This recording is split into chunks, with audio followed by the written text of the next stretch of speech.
Every heartbeat contains a brief instance of silent interval that lasts between beats. The key is maintaining composure amid the mayhem that envelops us. This quiet isn't merely this is a metaphor for physiological requirement. Stoic reminder for life that between every obstacle has an opportunity to breathe, think, and decide how to react.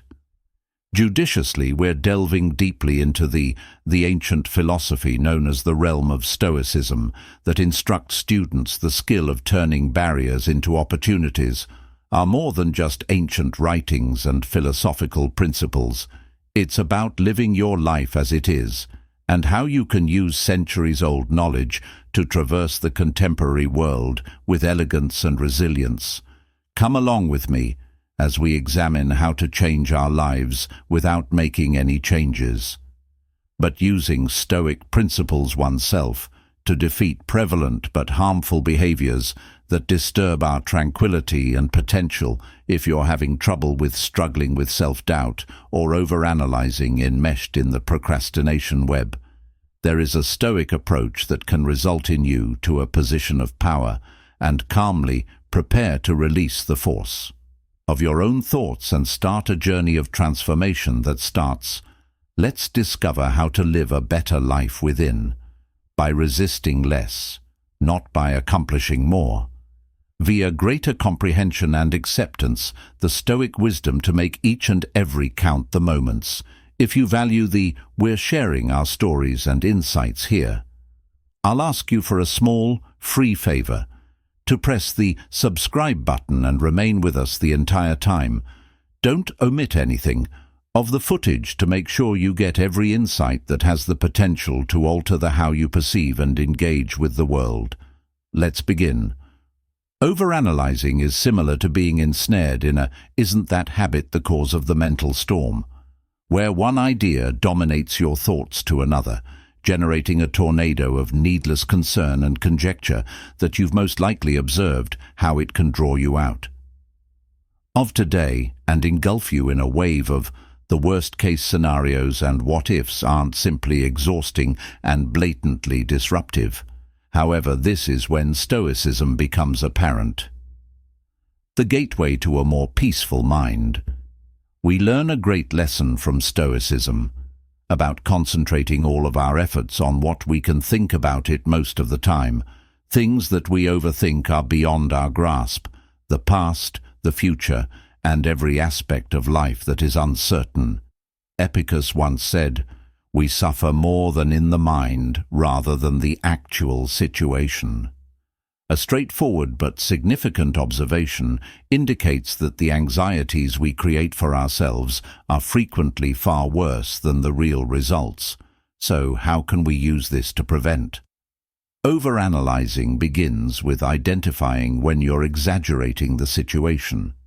Hills, when you see yourself going in a downward spiral.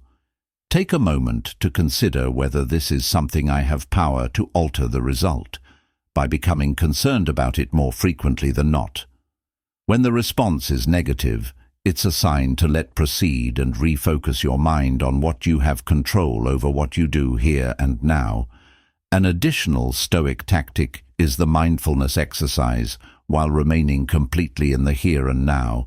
This can be as easy as paying attention to your breathing, the specifics of the activity or your environment at your fingertips. By securing yourself in you starve the overthinking in the present. The power of the beast, because you're not longer supplying it with regrets from the past or upcoming fears. Keep in mind that it's training your thoughts to accept the serenity and the stillness that occurs in between heartbeats. Overanalyzing need not be let your lives be somber. Lead you to a more tranquil state of mind condition in which you have mental control, not in reverse through. With patience and practice, you'll discover that you can turn down the volume and take in the tranquility and clarity that result from a Stoic attitude. Attempting to win over everyone is similar to being a chameleon that changes color all the time to fit the surroundings. It sounds flexible and thoughtful, But is fact a trap when you continuously adjust your behavior and responses accordingly. You may discover other people's expectations oneself being disconnected from your. Are you able to observe people's habits? A common source of pleasing is a fear of confrontation or rejection, but it doesn't truly result in a sincere friendship, actually ships, or personal fulfillment. It is capable of breeding in the exact opposite way. Bitterness, and when you're tired, Stoicism can help. A grounded viewpoint that Stoics promote for leading a morally upright life and virtue, the antithesis of adjusting oneself to the dictates of Marcus Aurelius, once suggested it to others. Never stops astounding me. We all adore more about ourselves than others, but are more concerned with their viewpoint than our own. When you consider that, it's pretty profound. We prioritize the views of others over our own. Our inner wisdom, while surrendering our personal fulfillment in the process. So how do you leave people-pleasing behind? Cycle starts with comprehension and identifying your basic beliefs that actually, what values are important to you? Wish to live by once you're certain of. These make it simpler to make choices that are in line with who you really are, not merely choices made to please others. Practice pronouncing no, as it sounds straightforward, but it can be extremely difficult if you're a habitual person. Please keep in mind each time you say yes to something that feels wrong. In reality, you're rejecting your own values, simply being mindful of your own boundaries. You, in addition to conserving your energy, construct stoicism and self-respect, teach us to concentrate on the things we can control. Our behaviors and responses, as well as to disengage from the factors outside our control, such as others' emotions and responses to this, doesn't imply getting chilly or apathetic. Instead, it's about taking a gentle attitude to interactions and integrity, without the covert intent of embrace the independence and stop looking for approval. This results from being genuine when you give up attempting to please everyone. Discover that you're not liked by everyone, and that's all right for those who recognize who you truly are, connections that are worthwhile, and keep in mind that your value as a Stoic stems from your capacity to live in accordance with your merits, not derived from the transient endorsement to others.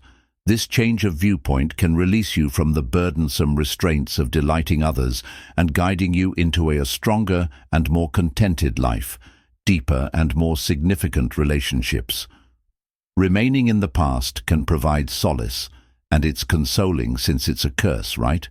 It's a curse even if it's familiar, because it prevents us from completely appreciating the current and getting ready for the future. Everyone has those times when they relive the past. Recollections of what we could have performed in a different way, or even praising the good old days, but obsessing over the looking at the past might be just as confining. Via a rear-view mirror while attempting to, it doesn't merely slow us down as we move forward. It may even keep us from stoicism. When applied to any movement, provides a potent stoic stress, the need to break this tendency. The value of being in the moment. The only setting in which we can actually shift and truly affect Marcus. As Aurelius once said, don't pretend that you 10,000 years to discard death, be good for standing at your elbow. While you're alive and it's in, this is a clear reminder of your power. Now that the past is over, the only time we genuinely own is currently. Therefore, how can we prioritize the present over the past? Identify the times when you're falling into those long-standing, recognizable mental patterns, when you see that you're pausing, and inquire more frequently how this is helping me. Most likely, you'll discover that it isn't serving you in any way. It's merely a habit, a cozy vintage loop that's playing in your thoughts without your consent. One efficient Stoic technique to combat this is referred to as future premeditation. instead of the past. This entails imagining upcoming difficulties and how you may deal with them, which is beneficial. Get you psychologically ready for what lies ahead, instead than being mired in what's. This technique shifts have already occurred. Your attention to detail and can be extremely empowering. Another essential Stoic technique is mindfulness, while paying close attention to the current moment. Whether it's completed meditation that concentrates on your breathing or merely taking in your surroundings, mindfulness roots you without passing judgment. Nowadays, it's a potent technique that can eventually aid in reducing the grip that memories of the past have on you.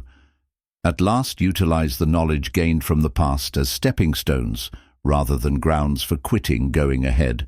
Every encounter, whether positive or by observing, terrible, has much to teach us. Using the past as a source of knowledge instead of a residence, you can turn those recollections into knowledge. It keeps you going in the present behaviors. Constantly worrying is similar to having an alarm that doesn't always go off, warning you frequently without cause and exhausting you in the process. It's simple to become entangled in the cycle of worrying about what might happen tomorrow or what you might have lost yesterday. Yes, this type of continuous stress can prefer to tote a backpack that's constantly gaining weight. However, this is the thing. Even though worrying is normal at moments when these thoughts take over, takes joy away from the here and now and effectiveness of our Stoic actions, gives us a valuable lesson about worrying. A lot of it stems from concentrating on what's the Stoics are out of our control. Epicus in particular highlighted the world is divided by the duality of control into things that are under our control and things that he famously stated that there is only one. Road to happiness, which is to stop worrying about issues that are outside of the strength of our will.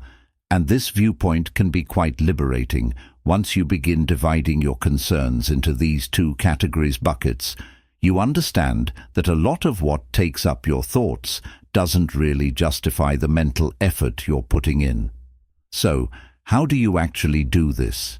Begin by seeing your concerns as they rising. Then consider if this is something that I can manage. If the response is no, then put the art of letting go into practice. This could entail mental drills like seeing yourself in a physical setting, letting go of these worries, or it might include affirmations that serve as a reminder to concentrate solely on your sphere of influence. The concerns you can now. Control. The strategy is different in this case. Passivity is not taught by Stoicism, rather proactive. Marcus Aurelius suggested engagement. Focus only on the here and now. Entails taking concrete measures to address your worries are broken down by your concerns into doable assignments and begin taking on each one individually. This not only lessens anxiety while simultaneously promoting a feeling of success and authority over another. Stoic exercises that are really beneficial is the foreshadowing of future hardships. Premeditatio malorum is another name for this. Exercise entails imagining possible obstacles or problems and psychological getting ready to deal with them. It seems counterintuitive, doesn't it? Consciously considering the disadvantages, but you lessen the shock by doing this. The importance of hardships when they arise, and you arm yourself with a composed attitude to control them, managing to live with ongoing concerns. Applying doesn't have to be your norm. Stoic values, you can develop a life where worries are prudently handled, concentrating on the things you can alter, getting ready for potential obstacles and letting go of what's beyond your control. This not only reduces anxiety, but also improves your general standard of living, permitting you to participate more thoroughly in the now. When true joy can be found, self-doubt can be persistent. It's like you have a critic within your head, possessing an inner voice that continuously doubts your skills, judgment, and worth. This persistent uncertainty may hinder you. from chances, reduce your confidence, and give you the impression that we've all been never quite good enough. They're struggling with that voice, particularly when confronted with novel obstacles or leaving our comfort zones behind. But the good news is that Stoicism offers a strong structure to silence this inner critic, and creating a more constructive, robust Stoicism in self-concept instructs us to concentrate on our own behavior and judge assessments as opposed to outside. Epictetus said unequivocally that it's not about what occurs to you, but rather how you respond to what matters. In this straightforward but a powerful remark changes the emphasis from outside factors and what other might consider us when responding to our own and self-perceptions. So how do you begin using Stoic methods to combat self-doubt? Wisdom. Start by paying attention to your ideas. Truly pay attention to that internally. Is this discourse cruel or unfair? Converse with a friend in the same manner that you frequently. The response is no. This is your signal to begin confronting and getting rid of those self-critical ideas. Moment self-doubt starts to sneak in, pause and consider the Stoic. Is this idea in my mind? Control. Is it grounded on reality or just my opinion? Thinking of what I would say to someone. Another powerful person who feels this way. Being Stoic means concentrating on what you can govern your actions and virtues. According to Stoics, genuine self-worth originates from behaving in accordance with your values and behaving morally from outside accomplishments or honors. Marcus Aurelius wrote a great deal about this. Calls on us to develop virtue within ourselves. The control you possess over don't let external events make you realize this, and you'll gain strength by focusing on cultivating attributes such as bravery, integrity, and tenacity. You boost your confidence and lessen reliance on outside sources. Stoicism about validation pushes us to accept obstacles as chances to develop and demonstrate our tenacity, rather than avoiding circumstances that encourage self-doubt. View them as opportunities to put your Stoic principles into practice. Every obstacle you conquer is a step forward toward increased self-assurance and self-reliance. At last, cultivate thankfulness for your skills and accomplishments. No, regardless of how minor, consistently thinking back on what you've managed to do and your personal traits can greatly offset sentiments of inadequacy. The goal is to change the narrative from what you believe you are incapable of, honoring your abilities and accomplishments. Keep in mind that conquering self-doubt isn't about changing into a different person. It's about acknowledging and reiterating the inner strength. Your self-deprecating remarks are similar to having an unwanted visitor in your thoughts that is continuously critical and undermining all of your actions. It's very simple to get caught in this trap, where your mental monologue turns into a torrent of "I'm not good enough" or "I'll fail." Never be this persistent. Self-criticism can damage more than just your self-worth, but also tint your whole encounter with obstacles in life appear impossible and achievements unachievable. Stoicism but provides the effective treatment to counteract this widespread. The Stoics taught us that our negative thoughts our thoughts influence our world, and by we may alter our thinking to alter our. Epictetus famously stated that males are disturbed by the view, not by objects which they remove from them, indicating that what upsets is not the outside world. Rather, it's what we think about it. Therefore, if we are able to learn to manage and reinterpret our ideas, we can keep our peace and enhance our quality of life. So how can we begin to alter this pattern of self-deprecating remarks? Initially, it's vital to start becoming aware of it.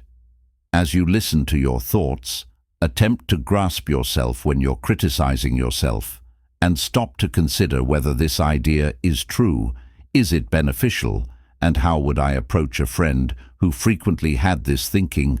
you'll discover that you're considerably rougher with yourself more than you ever would others after recognizing negative challenge your own self-talk.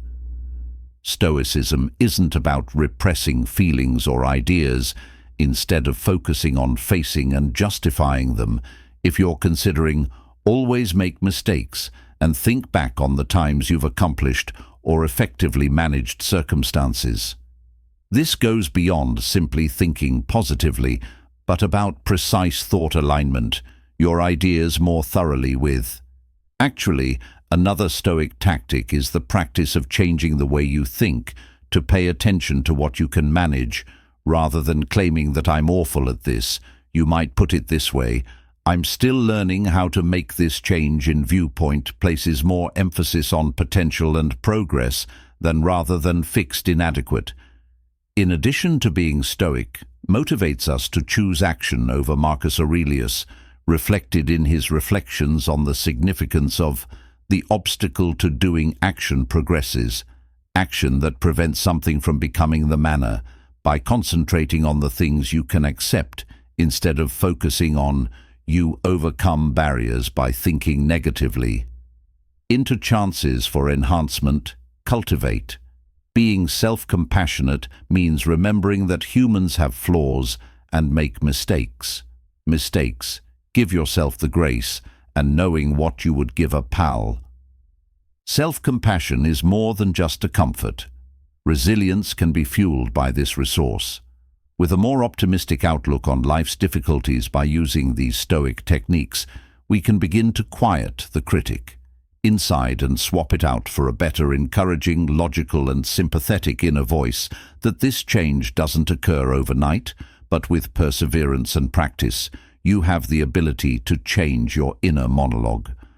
And hence your encounter with the "let us learn these lessons from the world" Stoicism, and put them into practice each day, transforming our inner story from one of criticism and self-doubt directed at one of encouragement as well as power, the skill of delaying tasks, or procrastination.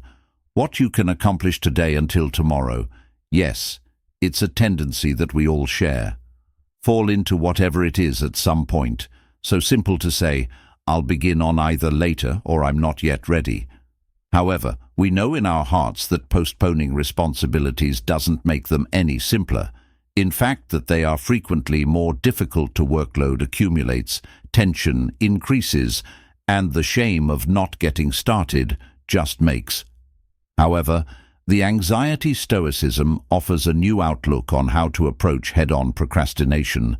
The Stoics were strong believer in mastering rationality feelings and behaviors they imparted, that our behavior ought to be consistent with our logical choices rather than our ephemeral emotions, or Marcus Aurelius reminds us to manage our moods by live your life as though it were your last.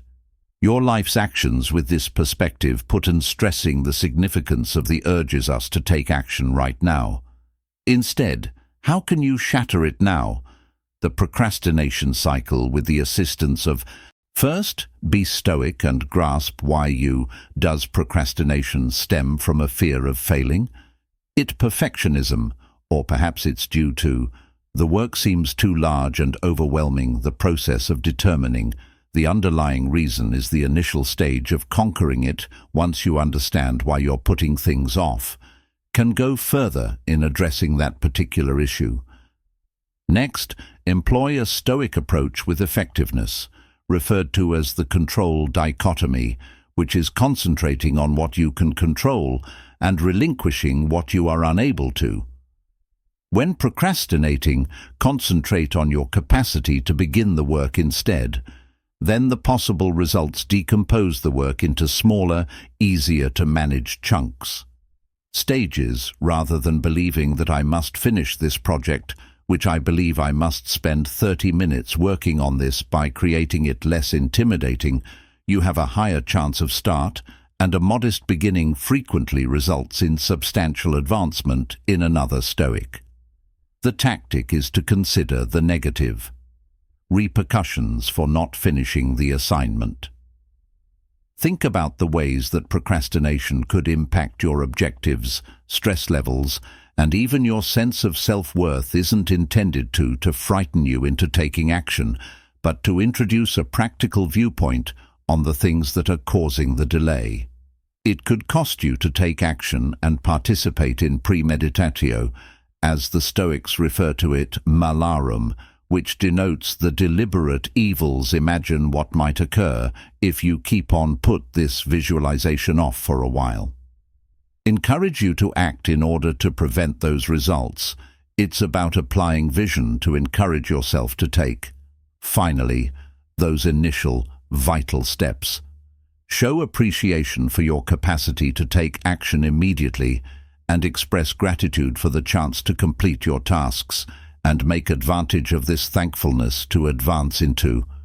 Remember that not everyone has the ability to resources or ability to carry out what you can perform correctly. As our adventure comes to a close today, keep in mind that every instant you decide to, by acting without hesitancy, you respect the best qualities about oneself. I'm grateful for accompanying us on this journey at Stoic Journal. Remember to look at one of the recommended videos that appear on your screen to keep creating a purposeful life, and resiliency, involvement and development inspire us daily, and we appreciate it. To having you in our neighborhood. Until the next time, remain resilient and prudent, and adopt a Stoic mindset.